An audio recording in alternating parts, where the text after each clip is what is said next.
তো প্রিয় দর্শক, আসুন শুরুতে জেনে নেব আজকের আবহাওয়া সকাল থেকে কেমন থাকবে এবং সারাদিন কোথায় কেমন থাকবে, কোথায় কোথায় ভারী বৃষ্টি, কোন কোন জেলায় হালকা থেকে মাঝারি বৃষ্টি, আর কোথায় কোথায় দমকা হাওয়া বয়ে যাওয়ার সম্ভাবনা রয়েছে। স্যাটেলাইটের মাধ্যমে আমরা দেখতে পাচ্ছি আজকে 26শে জানুয়ারি সোমবার সকাল থেকে আবহাওয়া দেখতে পাচ্ছি কুয়াশাচ্ছন্ন থাকার সম্ভাবনা এবং বেলা বাড়ার সঙ্গে সঙ্গে রৌদ্রোজ্জ্বল আবহাওয়া থাকবে এবং সন্ধ্যের পর থেকে জাঁকিয়ে ঠান্ডা পড়ার সম্ভাবনা রয়েছে। কলকাতা তার পার্শ্ববর্তী জেলাগুলো উত্তর চব্বিশ পরগনা, দক্ষিণ চব্বিশ পরগনা, হাওড়া, হুগলি, দুই মেদিনীপুর, খড়গপুর, দীঘা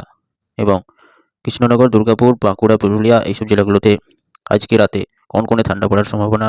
জারি করল আবহাওয়া দপ্তর সূত্রে। তবে আগামী 27 তারিখ মঙ্গলবার থেকে 28 তারিখ বুধবার কিছুটা তাপমাত্রা বাড়ার সম্ভাবনা রয়েছে,